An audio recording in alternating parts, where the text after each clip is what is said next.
میرے ہسبینڈ نے پہلے اسلام قبول کیا، ایک جین فیملی سے بلونگ کرتے ہیں. میں اگروال فیملی سے تھی. میرا پرانا نام مانسی اگروال تھا. اور میرے ہسبینڈ نے جب اسلام قبول کیا تو میرے لیے میری لائف کا بہت ایک شاکنگ انسیڈنٹ تھا. میں نے فرسٹ ٹائم کسی کو پہلی بار دیکھے، میں نے کسی کو نماز پڑھتے ہوئے دیکھا. ربی اشرح لی صدری ویسر لی امری واحلل عقدۃ من لسانی یفقہوا قولی. الحمدللہ میں راحلہ سلیم ڈاکٹر محمد سلیم کی وائف ہوں. الحمدللہ ہم لوگ بھوپال سے بلونگ کرتے ہیں. میرے ہسبینڈ نے پہلے اسلام قبول کیا، ایک جین فیملی سے بلونگ کرتے ہیں. میں اگروال فیملی سے تھی. میرا پرانا نام مانسی اگروال تھا. اور میرے ہسبینڈ نے جب اسلام قبول کیا تو میرے لیے میری لائف کا بہت ایک شاکنگ انسیڈنٹ تھا. میں نے فرسٹ ٹائم کسی کو پہلی بار دیکھے، میں نے کسی کو نماز پڑھتے ہوئے دیکھا. میں نے اچانک یہ اکثر کر کے ایک پرٹیکولر ٹائم ہوتا تھا اور یہ گھر سے کہیں چلے جاتے تھے اور میں ان سے پوچھتی تھی کہ آپ کہاں جاتے ہیں، تو یہ ریپلائی کرتے تھے this is none of your business, you have to do your job. تو میں بھی خاموش ہو جاتی تھی. باقی میرے فادر ان لا سے اکثر ان کی ڈیبیٹ اور سب کچھ ہوا کرتا تھا، بٹ مجھے نہیں سمجھ میں آتا تھا کہ یہ ڈیبیٹ کیا ہے، یہ لوگ کس بات پہ اتنا زیادہ مطلب ان کا ڈیبیٹ اتنا ایگریسو موومنٹس پہ کیسے آ جاتا ہے. تو باقی پھر ایک دھیرے دھیرے جب مجھے یہ اسلام کے پہلے تو یہ لوگ نہیں بتائے، بٹ فرسٹ ٹائم جب میں نے ان کا فجر کی نماز تھی اور اچانک میری نیند کھلی اور میں نے ان کو نماز پڑھتے ہوئے دیکھا.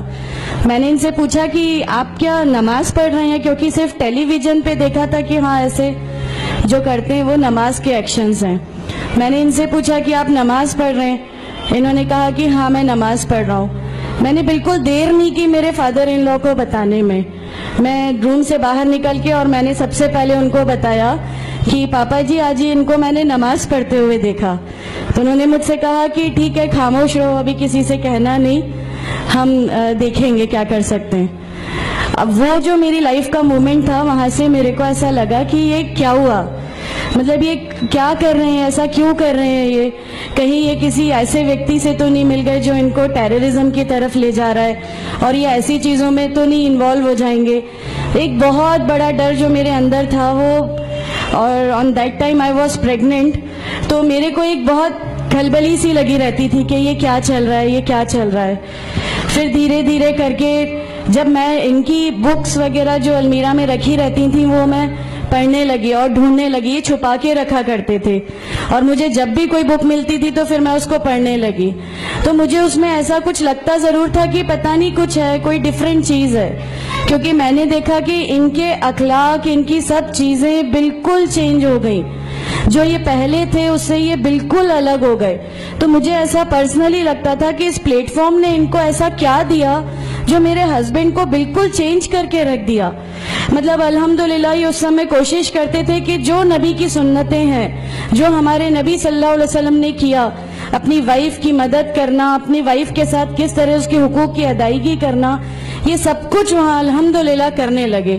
اور مجھے جو ان کا یہ ڈراسٹیکل چینج تھا، جو ان کو اس پلیٹ فارم پہ آئے ہوئے 6 months یا 1 year ہوا ہوگا، وہ دیکھ کے میرے لیے ایک بہت بڑا میننگ، ایک سرپرائز تھا کہ یہ کیا ہوا. پھر اس کے بعد مجھے لگا کہ نہیں، میں بھی اب اس کو جانتی ہوں، میں بھی اب پڑھوں گی. اور پھر میں اپنے فادر ان لا اور ان کی ڈیبیٹ سننے لگی. تو جینزم میں گاڈ کانسیپٹ ہے ہی نہیں. ہر وہ ویکتی جو بہت زیادہ علم حاصل کر لیتا ہے، بہت زیادہ نالج حاصل کر لیتا ہے، تو وہ ایک لمٹ پر آ کر نعوذ باللہ گاڈ کا وہ مقام حاصل کر لیتا ہے اور لوگ اسی کی پھر پوجا کرنے لگتے ہیں، اسی کی ورکشپ کرنے لگتے ہیں. تو میرے دماغ میں اگروال فیملی سے تھی، تو میرے دماغ میں تھا کہ نہیں، ہمارے جو بھگوان ہیں وہ 3-4 ہاتھ والے ہیں، ان کا کیا ایک ہی گاڈ ہے جس کو جا کے آپ کو پوجنا ہے. تو نہیں، میں ان سے تو کچھ نہیں مانگوں گی، 3-4 ہاتھ والے بھگوان ہی ہوتے ہیں، یہ نہیں کچھ وہ ایسا رکھتے. تو وہاں سے ایک تھوڑا سا ڈسٹریکشن میرے کو گاڈ کانسیپٹ کا آیا. اور ایشور ہے جو اس دنیا کو چلا رہا ہے، یہ ہمیشہ میرے ایک ذہن میں رہتا تھا. تو مجھے میرے فادر ان لا کہیں نہ کہیں اس پلیٹ فارم پہ آ کے غلط لگنے لگے کہ نہیں یہ جو کہہ رہے ہیں وہ صحیح ہے اور ان کی جو ڈیبیٹ ہے اس کا اینڈ جو ہے وہ یہ صحیح ہے. پھر دھیرے دھیرے کر کے مجھے ان کی چیزوں پہ یقین آنے لگا الحمدللہ. پھر ہمارے ایک فیملی فرینڈ ہیں ان کے یہاں یہ مجھے لے گئے. وہاں پر کسی نے مجھ سے کہا کہ میں بہت بزرگ ہو چکا ہوں.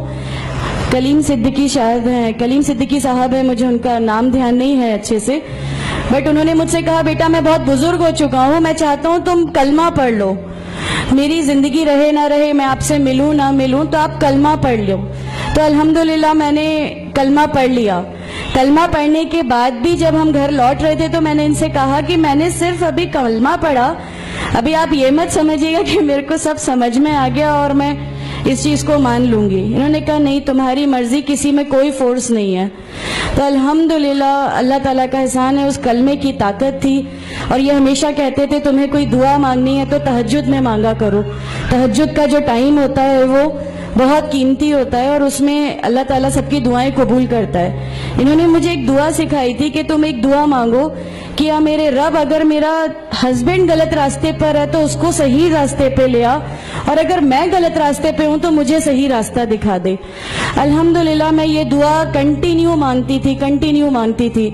ایک بار میری نیند الحمدللہ تہجد میں کھلی اور بس میں نارمل جیسے ایک دھیان کرتے ہیں ویسا میں بیٹھ گئی اور اپنے آپ اچانک دل چاہا کہ بس سجدہ کروں. میری زندگی کا وہ پہلا سجدہ تھا اور اس بہت لمبا سجدہ تھا, اور اس سجدے میں میں نے میرے رب سے کیا کیا مانگ لیا مجھے بھی نہیں یاد ہے. اور اس سمے مجھے ایسا فیل ہو رہا تھا جیسے اللہ تعالیٰ خود مجھ سے بات کر رہا ہے, اللہ میرے سوالوں کا جواب خود دے رہا ہے. الحمدللہ بس اس کے بعد تو ایسا لگا کہ نہیں, اسلام حق ہے اور اسلام پہ ہی چلنا ہے.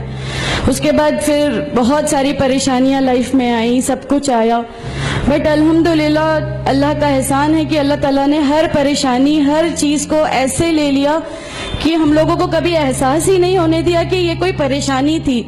ایسا لگا کہ اللہ کی پوری